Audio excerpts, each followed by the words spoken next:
And joining us now here in the studio, just back from his, yes, 60th trip to China, there's Alan Alexandroff. He's the director of the Global Summitry Project at the Munk School of Global Affairs at the U of T. And welcome back. Thank you very much. Do you know what time it is or where you are right now? Oh, sure. You do, okay. Before we talk geopolitics and the purpose of all of your visits to China and the groups that you've been meeting with over there, let's just start by talking about something that was very, very interesting during the Beijing Olympics, and that is the skies. Could you breathe the air over there? Well, during the Olympics, absolutely could. Well, because they shut everything down. Yes, yeah. But I must say I was very lucky in the last, because I carry with me one of those apps that tells me exactly what the air quality is in China, because I go there frequently now. The winds came from Siberia, and they blew the pollution out. So it was absolutely gorgeous. Huh. Yeah. Clear skies. Clear skies. No problems breathing. No, not at all. And we could see the Western Hills. Yeah, so it was really quite an extraordinary, because most visitors don't see the Western Hills anymore, because it's just crowded and in fog. Gotcha. Okay, that's good to know. Let us move on and talk about this conference, which was, I gather, the 8th get-together of a group of eminent citizens from both the United States and China who are trying to do things which we'll talk about in a second. But essentially, tell us, who are the people who attend these conferences? This dialogue, it actually was the 9th one we had gone to, is really a kind of a development of Harvard, particularly the Kennedy School and the Belfer Center. My old mentor, actually from Cornell and UCLA, who's now at Harvard, Dick Rosecrans, and a number of different institutions in Beijing, namely the China Academy of Social Sciences was in fact our last host. Before that was Beida, in other words, Peking University. So we've had a series of institutions that have invited us on a continuing basis, many of the same people. So it's been there is a continuity there that's been very helpful, actually. And who goes? So principally former officials. Former government officials? Former government officials, at least on the American side. For instance, Carl Eikenberry was there, who was the ambassador to Afghanistan, and in fact was the military, I think he was the main military attaché in the U.S.-Chinese embassy. So he had real experience in China too before he became ambassador to Afghanistan. So he was there and a few other officials, and then, you know, the classic international relations specialists out of Harvard, so Joe Nye and Graham Allison from the Kennedy School, Dick Rosecrans, Ezra Vogel, who of course had recently written this significant tome, serious book on Deng Xiaoping. So he was with us, and always tremendous value. And on the Chinese side, are they all sort of former Communist Party officials, that type of thing? Well, many of them are Communist Party officials because, you know, to hold significant positions, even within the academy as a dean or so forth, it's frequently been the case that you have to also have party membership, party status. As it turns out, the new dean was there with us, a gentleman named Jia Jingguo, who I know quite well, and in fact did his PhD at Cornell after I did, but nevertheless came out of a Cornell PhD. And he's the first, as the dean of the School of International Studies, who is not a Communist Party member. First time. How did that happen? Well, we're not sure, but we're not asking any questions. Okay. And finally, what is the purpose of these get-togethers? Well, it is really a kind of track 2, as they call it, dialogue session between former officials, academics, and attempting to examine the state of the U.S.-China relationship and where are the problems and what might be done to, you know, ameliorate the problems where they can be identified. Do you think the American-Chinese foreign policy relationship is the #1 relationship in the world today? Yes, I absolutely do. Unambiguously? Unambiguously, the key relationship today. This relationship seems to be one of increasing competition, and not necessarily in kind of a good way. And let's just take a look at a few things here. There's a lot of spying going on. Yes. There's a lot of vying to be the more preferred suitor for third world countries. Did your conference look at things that America and China could do together rather than in competition with one another in the world today? Well, it's certainly the case, and I wrote about it on the blog, that, you know, in comparison to last year, for whatever, well, I know the reason, it was a rather tense encounter between the two sides. There was a lot of discussion about the so-called American pivot, meaning shifting American focus from the Middle East to East Asia, and the concern the Chinese had particularly around the concept of containing. You know, is American policy there containing China, right?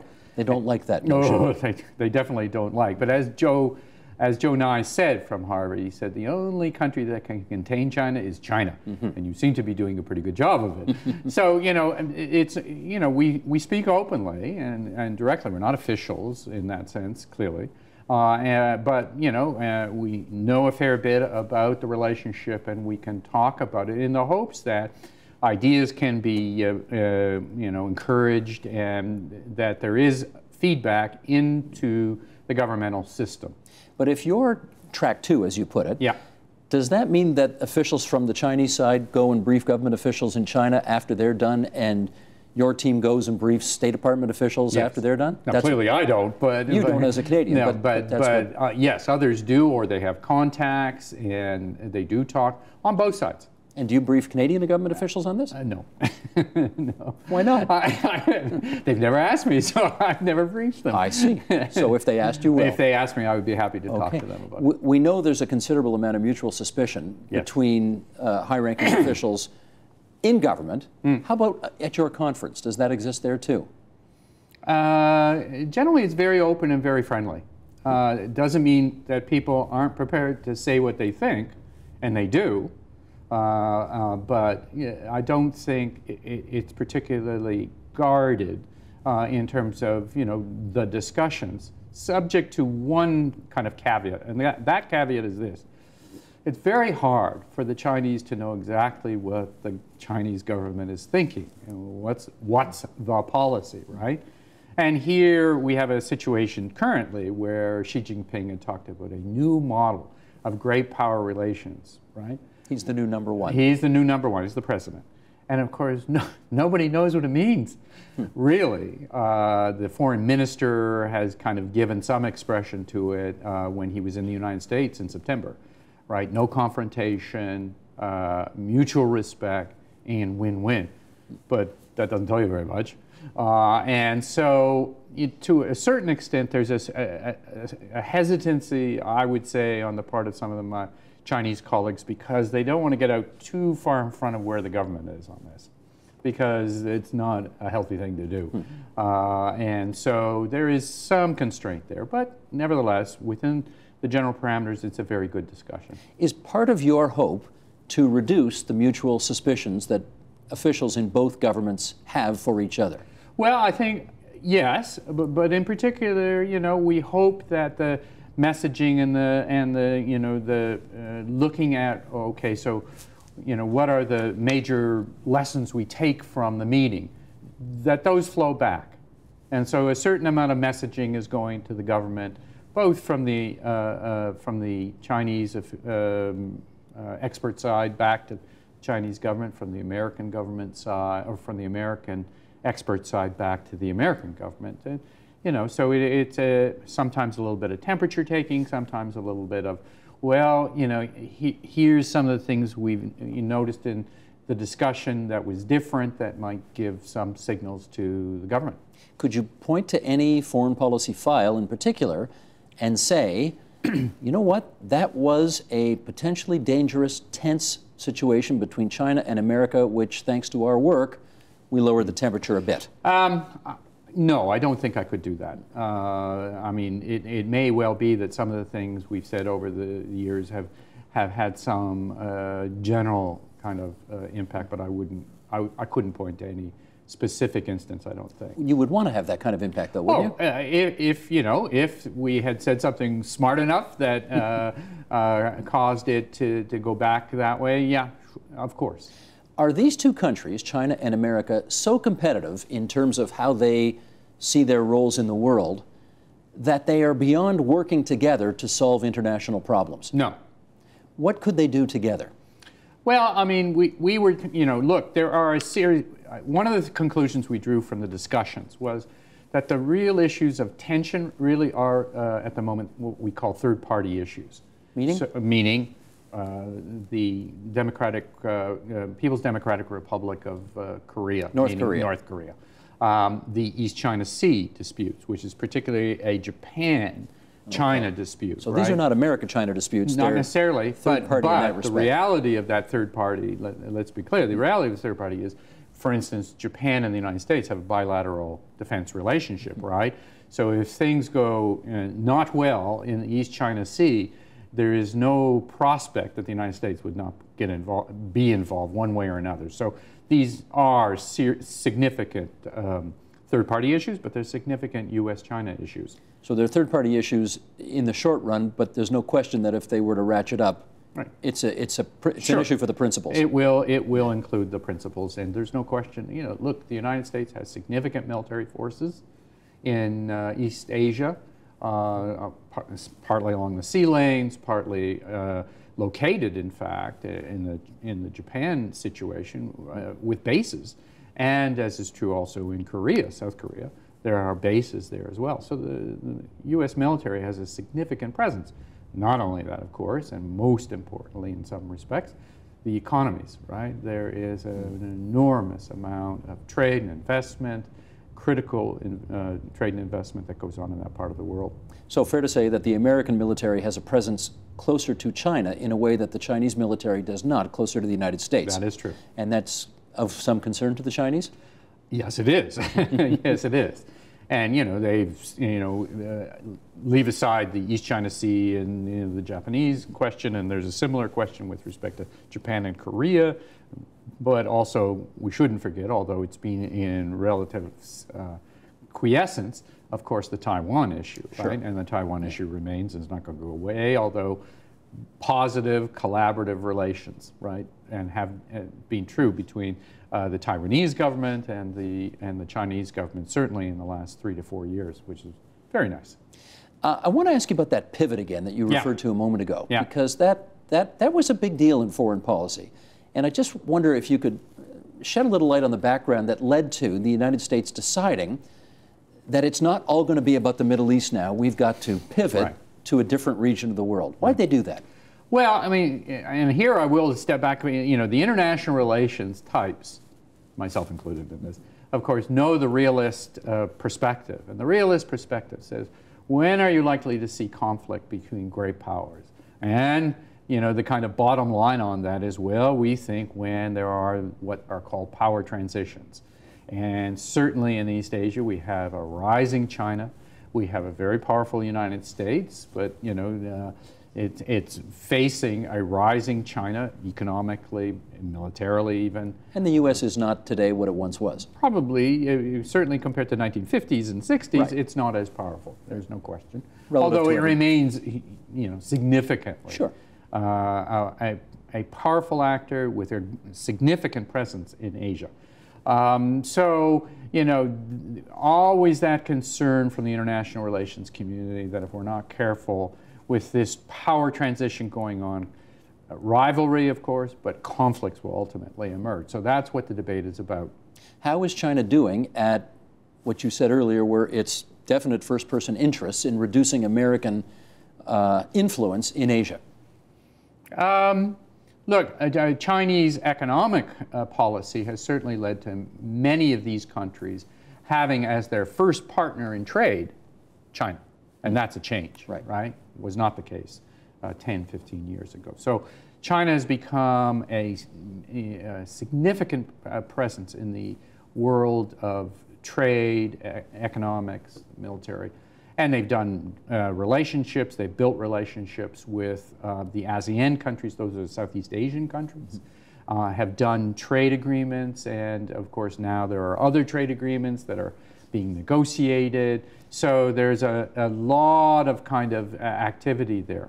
Although, go ahead. Well, I was just going to say, how's America doing at maintaining its influence in Asia? I think it has maintained a significant influence, although there are question marks around, of course, the enormous impact of Middle Eastern policy on the United States, partly derivative of the war on terror, whatever that is, but it certainly has, had an impact because you've had some of the bad guys in the Middle East, and so the United States has been quite focused on the Middle East for some period of time. So that is certainly the case. Now, and in part because of all these changes and the distribution of power international, you can understand why the United States has said, well, we're not going to go away.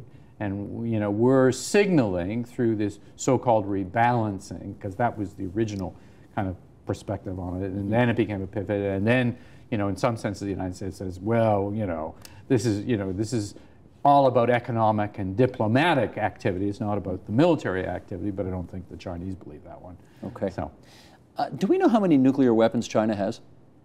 No, we kind of guess. What's the guess? The guesstimate is somewhere around 500.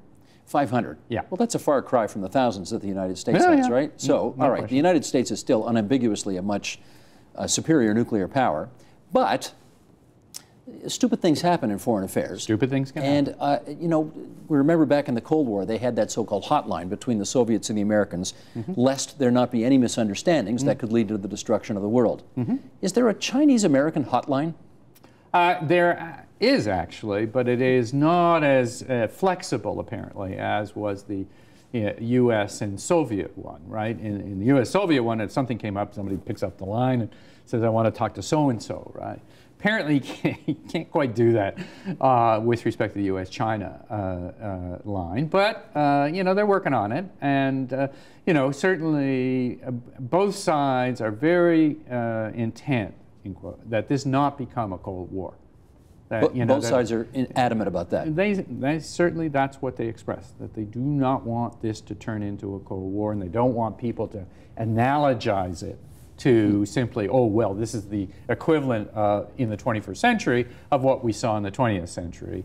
And do you agree with that view, that this doesn't necessarily have to be a pending Cold War? Absolutely. You do? Yeah, absolutely. But, people, the inevitability comes when you say, well, it's inevitable that we're going to have, in quotes, a conflict or serious conflict between the United States and China. Well, then folks back in Washington, and I presume folks in Beijing, go, well, if that's the case, then all these hedging strategies, right.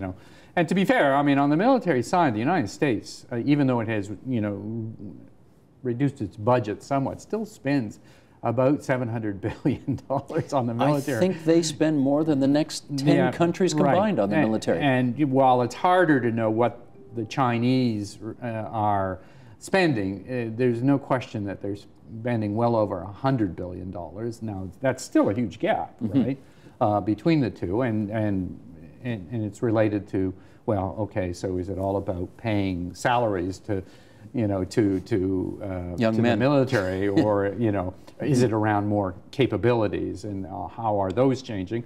And in our discussions, one of the things that was urged was, let's focus on understanding doctrine here, not capabilities, because capabilities inherently, you're talking about races, right? So, okay, now the Chinese are going to build some aircraft carrier groups, right? And so when you start focusing on the capabilities, then it becomes a lot more of a race. And quite honestly, one of the products of that is we're coming up to the 100th anniversary of the First World War.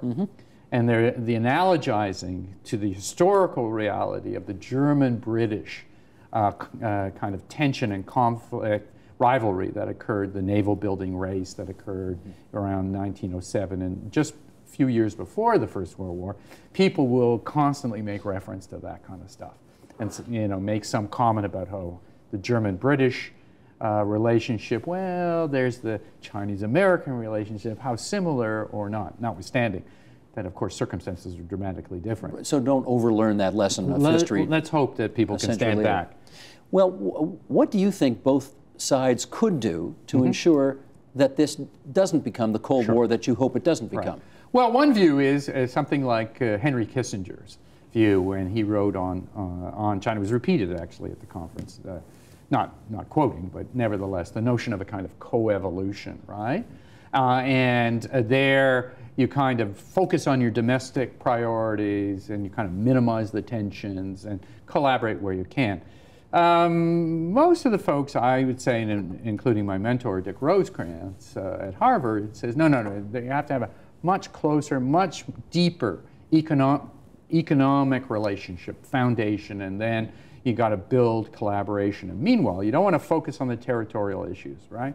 Like the East China Sea, right? And crises like that, because nobody's going to back away from sovereignty. Right. And all you're going to do is raise the tension. So, okay, can we focus on other things? So, as you said, you mentioned cybersecurity.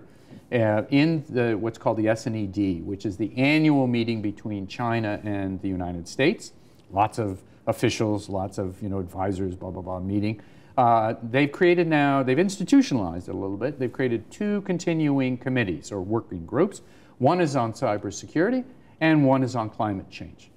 So you can see there are 2 significant issues in which the 2 might be able to collaborate, which, yes, there's sovereignty issues, everything's got a sovereignty angle to it, but this is, an area in which China and the United States could make a real contribution by working closely together, either on the cybersecurity side or particularly on the climate change side. Okay. Let me ask you one last thing. China and America, they're not allies, right? Nope. They're not enemies. Nope. What are they? Well, the expression that the Chinese use is yi di yi yo, which basically, I like to use it. It means both a friend and a foe. Both a friend and a foe? Yeah. And so there are clearly going to be instances where tensions will be there. It's just not, you can't eliminate the ongoing tensions and